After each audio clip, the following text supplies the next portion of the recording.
आपका मेरे channel DG वेदा में बहुत बहुत स्वागत है। तो पिछले क्लास में जहाँ तक हमने पढ़ा था उसके बाद हम लोग आज पढ़ने वाले हैं। उससे पहले मैं आपको कहना चाहूँगा कि मेरे चैनल डीजी वेदा को आप सब्सक्राइब करें, वीडियो को लाइक करें और शेयर भी करें। मैं धीरे धीरे करके पूरा एनसीईआरटी का सिलेबस कंप्लीट कराने वाला हूँ। आज जो हम लोग टॉपिक डिस्कस करने वाले हैं वो है लॉ ऑफ केमिकल कॉम्बिनेशन के बारे में पढ़ने वाले हैं। तो आप हमारे चैनल को प्लीज़ लाइक करें, शेयर करें और सब्सक्राइब करें। वीडियो अगर अच्छा नहीं भी लगता तो कमेंट में बताएं कि क्या इम्प्रूवमेंट मैं कर सकता हूँ। तो प्लीज़ आप वीडियो को हमारे चैनल को सब्सक्राइब कीजिएगा। तो चलिए आज हम लोग पढ़ते हैं। आज हम लोग पढ़ने वाले हैं लॉ ऑफ केमिकल कॉम्बिनेशन। तो लॉ ऑफ केमिकल कॉम्बिनेशन में दो बेसिक लॉ है, उसको हम लोग आज पढ़ने वाले हैं। इसको मैं बताने वाला हूँ ये दोनों लॉ का यूज कैसे होता है। सबसे पहला law of conservation of mass. इसको प्राउस्ट ने प्रपोज किया था, साइंटिस्ट नामक प्राउस्ट ने इसको बताया था। Law of conservation of mass को किसने प्रपोज किया था? तो प्राउस्ट ने। ये आप याद रखिएगा, law of conservation of mass को प्राउस्ट ने प्रपोज किया था। अब हम लोग जानेंगे कि law of conservation of mass होता क्या है। ये लॉ बताता है कि किसी भी केमिकल रिएक्शन में ना तो मास इंक्रीज हो सकता है ना तो डिक्रीज हो सकता है। नाइदर क्रिएटेड नॉट इसका मास है वो कंजर्व होता है। अब इसको हम ऐसे समझ सकते हैं जैसे कि H2 प्लस O, H2O बना। इसका जो एटॉमिक वेट होता है ये होता है 1। इसका अगर हम मान लें एटॉमिक वेट तो 8 होता है। तो ये जो बनेगा ये 9 की इक्विवेलेंट ही होगा। मतलब मास जो रहेगा वो कंजर्व रहेगा, मास कहीं से भी चेंज होने वाला नहीं है। कंबाइन होगा लेकिन मास जो है वो कंजर्व रहेगा। जो पहले रिएक्टेंट में मास था वही जो कंपाउंड बनेगा उसमें मास होगा। बाकी हम लोग जब मोल इसके बाद जब पढ़ेंगे मोल कंसेप्ट उसमें मैं और बैलेंस करना सिखाऊंगा। तो और इसका बताऊंगा कि कैसे बैलेंस करते हैं जब बैलेंस नहीं रहे तो मतलब इसका इतना याद रखना है कि जो रिएक्टेंट का मास होगा वही कंपाउंड का मास होगा। मास का ना तो क्रिएशन होता है ना तो डिस्ट्रॉय होता है ड्यूरिंग केमिकल रिएक्शन। तो ये आप कहोगे law of conservation of mass. और दूसरा हम लोग पढ़ने वाले हैं आज लॉ ऑफ कांस्टेंट प्रोपोर्शन। इसको लेवोजियर ने प्रपोज किया था। लेवोजियर, LAVOISIER, लेवोजियर ने इसको, हेल्प मेरे प्रोनाउंसिएशन में थोड़ा प्रॉब्लम हो सकता है। लेवोजियर ने इसको प्रपोज किया था लॉ ऑफ कांस्टेंट प्रोपोर्शन। इसका मतलब ये होता है कि जैसे कोई भी दो एलिमेंट मिल के जब कंपाउंड बनते हैं, फिक्स प्रोपोर्शन में मिलने के बाद जो कंपाउंड बनते हैं, कोई भी दो एलिमेंट, दो या दो से ज़्यादा एलिमेंट से कंपाउंड बनते हैं। ये मैंने आपको प्रीवियस लेक्चर में अपने बताया है। तो ये law of fix proportion constant proportion ये बताता है कि जैसे अगर वाटर को एग्जांपल में ले लिया जाए तो या तो आप रिवर का वाटर ले लीजिए, वो भी H2O से मिलके बना रहेगा। या तो फिर आप अपने घर में जो कल हो गया या नल से जो वाटर होता है उसका भी जो कंपोजिशन रहेगा वो H2O होगा। या फिर रेन वाटर ले लीजिए, उसका भी कंपोजिशन जो रहेगा वो H2O होगा। मतलब H2 प्लस O मिलकर ही बनेंगे H2O। कोई अलग अलग सोर्स से आने पे ऐसा नहीं है कि वाटर का कंपोजिशन चेंज हो जाएगा। तो यही होता है लॉ ऑफ कांस्टेंट प्रोपोर्शन। मतलब ये कांस्टेंट प्रोपोर्शन ही रहता है, कांस्टेंट प्रोपोर्शन में मिलकर ही बनाते हैं। तो ये था लेवोजियर लॉ। इसके बाद अब जो सबसे ज़्यादा इम्पोर्टेंट हम लोग आज पढ़ने वाले हैं, ये मोस्ट इम्पोर्टेंट है, इससे बहुत क्वेश्चन आता है।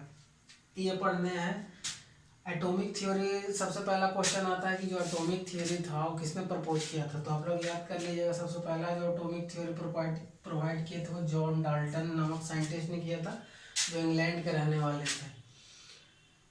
तो इन्होंने बताया था कि जो कोई भी मैटर हो, दुनिया का कोई भी मैटर, वो छोटे छोटे पार्टिकल से मिलकर बना हुआ है। और ये पार्टिकल जो होते हैं ये केमिकल रिएक्शन में ना तो क्रिएट होते हैं ना डिस्ट्रॉय होते हैं, बस ये कंबाइन करके नया नया केमिकल बनाते हैं। एलिमेंट मिला उससे कंपाउंड बना। तो रिएक्टेंट और कंपाउंड के बीच में ये इन्होंने बताया था कि एटम से मिलके ही हर कुछ बना हुआ है। कोई भी चीज़ आप एक शर्ट ले लीजिए, पेन लीजिए, कुछ भी ले लीजिए, सारा चीज़ एटम से मिलकर बना हुआ है। तो ये बताया था जॉन डाल्टन ने अपने एटॉमिक थ्योरी में। उसके बाद एटॉमिक थ्योरी में 6-7 चीज़ उन्होंने और बताया था कि वो एनसीईआरटी में प्रोवाइडेड है, तो आप उसको इम्पोर्टेंट करके रट लेंगे, उसको याद कर लेंगे, जिससे आपको फ़ायदा मिलेगा। अब मैं बताना चाहूँगा कि सबसे पहले जो एलिमेंट का कैटेगराइजेशन था वो डाल्टन ने ही स्टार्ट किया था। स्टार्टिंग में क्या होता था कि कुछ एलिमेंट का जो नाम था वो हम लोग जगह से, जहाँ से खोजा गया उस आधार पर उसका नाम रख देते थे, किसी का कलर पे नाम रख देते थे।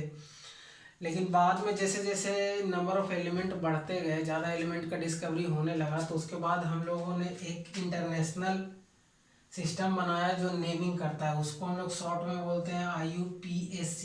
IUPAC इसका फुल फॉर्म होता है international union of pure and applied chemistry. एक बार मैं फिर से रिपीट कर रहा हूँ कि कोई भी नया एलिमेंट रहता है उसका नेमिंग कौन करता है, तो IUPAC करता है। उसका फुल फॉर्म क्या है? International union of pure and applied chemistry, यही नेमिंग करता है। स्टार्टिंग में जब कोई एलिमेंट का डिस्कवरी होता था तो वो वहाँ जहाँ पे मिलता था उसी के नाम पे, या उसको नाम पे रख देते थे, या उसका अपीयरेंस पे रख देते थे। इसका सबसे अच्छा एग्जांपल है कॉपर। कॉपर सबसे पहले साइप्रस में खोजा गया था, तो इसका नाम कॉपर पड़ा। उसके बाद गोल्ड तो था, ये मैं बताया कि कुछ का कलर पे भी है, तो गोल्ड येलो टाइप का दिखता है, तो ये कलर पे बेस्ड नेम था गोल्ड, इसके कलर पे नाम रख दिया गया था। तो कुछ का प्लेस पे था, कुछ के कलर पे था, लेकिन बाद में देखा गया कि इससे काम चलने वाला नहीं है, बहुत सारा एलिमेंट मिल रहा है, तो उसके आधार पे अभी अभी तक 118 एलिमेंट का डिस्कवरी हो चुका है। तो IUPAC अब क्या है कि नेमिंग करती है। और इसके बाद मैं कुछ और आपको बेसिक चीज़ बताता हूँ कि नेमिंग में सिंबल में क्या यूज करते हैं।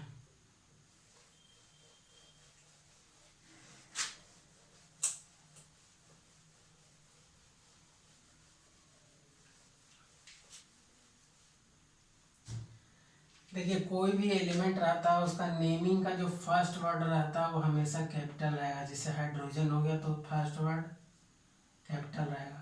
क्लोरीन और अगर किसी भी एलिमेंट को हम दो शब्द से नोटिफाई कर रहे हैं तो उसका फर्स्ट वर्ड जो है वो कैपिटल रहेगा, लेकिन सेकेंड वर्ड स्मॉल रहेगा। जैसे कैल्शियम को Ca लिखेंगे, ना कि ऐसे लिखेंगे, ये गलत हो गया। ये नहीं लिखेंगे, ये लिखेंगे, ये मोस्ट इम्पॉर्टेंट है, ये सही है। इसको ऐसे हाइड्रोजन की ये नहीं लिखेंगे, ये गलत हो गया, ये सही मेथड है। वैसे ही कार्बन हो गया, तो कार्बन तो एक वर्ड है, ये तो कैपिटल ही रहेगा, ये सही भी है। फिर क्लोरीन हो गया तो Cl लिखेंगे, क्लोरीन को ऐसे नहीं लिखेंगे, Cl। वैसे ही जितना भी आप एलिमेंट सोच सकते हैं जिसका एक से ज़्यादा वर्ड होगा तो फर्स्ट जो केस होगा वो कैपिटल होगा, सेकंड होगा या स्मॉल होगा। एक क्वार्ट को जैसे लिखना है, क्वार्ट को लिखना है तो CO कैपिटल नहीं रहेगा, कैपिटल रहे। ये जो सेकंड वर्ड है ये कैपिटल नहीं रहेगा, ये स्मॉल रहेगा, ये स्मॉल रहेगा। ये सही भी है, रॉन्ग भी है। एल्यूमिनियम को अगर लिखना है ऐसे नहीं रहेगा, AL नहीं रहेगा, ये रहेगा। First word capital, small, second word small, ये सही भी है। तो ये बेसिक बेसिक चीज़ है जिसको याद रखिएगा कि कोई भी एलिमेंट का जो सिंबल होता है उसका जो फर्स्ट वर्ड होता है वो कैपिटल होता है, और सेकंड वर्ड जो होता है, सेकंड वर्ड स्मॉल होता है। तो इस तरह से पिछले क्लास में मैंने ये भी बताया था कि इलेक्ट्रॉनिक कॉन्फ़िगरेशन हम लोग लिखना सीखेंगे। उससे पहले मैंने ये सब बता दिया। अगले क्लास में फिर हम लोग 1 से लेकर 20 तक मैंने आपको पिछले क्लास में बताया था कि इसको याद कर लीजिएगा। 1 to 20 जो एटॉमिक नंबर होता है हाइड्रोजन से लेकर कैल्शियम तक, वो आप अच्छे से मेमोराइज कर लीजिए। और ये सब मैंने जो छोटी छोटी चीज़ें बताया कि एलिमेंट का नेमिंग कैसे होता है, सबसे पहले किसने नेमिंग का स्टार्ट किया, कुछ का प्लेस पे पढ़ा, कुछ का कलर पे पढ़ा, बाद में बहुत सारा एलिमेंट आ गया तो उसको IUPAC international union of pure and applied chemistry जो एक इंस्टीट्यूशन है जो नेमिंग करती है, वो अब कोई भी एलिमेंट खोज होता है तो उसका नाम रखती है। तो ये सारे बेसिक चीज़ें जो मैंने बताया इसको आप अच्छे से, अगर एक बार में नहीं समझ में आता तो वीडियो को रिप्ले कर करके समझिए। और ये मैंने नोटेशन सिंबल के भी बारे में बताया कि कैसे कैसे सिंबल लिखते हैं। गलत तरीका से लिखने का गलत तरीका से नहीं लिखना है, जो मैंने बताया उस तरीके से लिखना है। अगर एक वर्ड का सिंबल हो तो उसको कैपिटल से लिखेंगे, दो वर्ड का सिंबल हो तो फर्स्ट वर्ड कैपिटल रहेगा, सेकंड वर्ड स्मॉल रहेगा। तो यहाँ तक जो मैंने आज बताया है इसमें मुझे नहीं लगता कि कोई परेशानी होना चाहिए। अगर आपको परेशानी है तो प्लीज़ आप कमेंट बॉक्स में पूछिए, मैं उसको रिप्लाई करूँगा। और ज़्यादा अगर परेशानी होगा तो जो भी परेशानी होगा उसको मैं टॉपिक बना के एक बार फिर से उसको वीडियो बना के आपके कन्फ्यूज़न को दूर कर दूँगा। अभी हो सकता है मेरा कम्युनिकेशन स्किल में आप लोग को थोड़ा परेशानी आ रहा होगा, लेकिन धीरे धीरे सब सही हो जाएगा। इसलिए प्लीज़ मेरे चैनल को कोऑपरेट करें, इसको सब्सक्राइब करें, लाइक करें और दूसरे को भी शेयर करें, जिससे उनको भी पता चल जाए कि घर बैठे आप एनसीईआरटी का केमिस्ट्री आराम से समझ सकते हैं। और जो मैंने अभी बताया इसमें कोई प्रॉब्लम हो तो प्लीज़ कमेंट बॉक्स में ज़रूर पूछिए, मैं उसको सोल्यूशन में ज़रूर दूंगा। तो आज तक हम लोग यहीं रखते हैं। अगले वीडियो में हम लोग इलेक्ट्रॉनिक कॉन्फ़िगरेशन सीखेंगे। उससे पहले मैं एटम और मॉलिक्यूल के बारे में थोड़ा सा और बताऊंगा, उसके बाद हम लोग इलेक्ट्रॉनिक कॉन्फ़िगरेशन सीखेंगे। तो प्लीज़ मेरे चैनल को लाइक एंड सब्सक्राइब कीजिए और दूसरे को शेयर भी कीजिए वीडियो को। और अगर आपको वीडियो अच्छा लगता हो तो दूसरे तक भी इसको पहुंचाइए। वीडियो देखने के लिए आपका बहुत बहुत धन्यवाद। आपका दिन शुभ हो।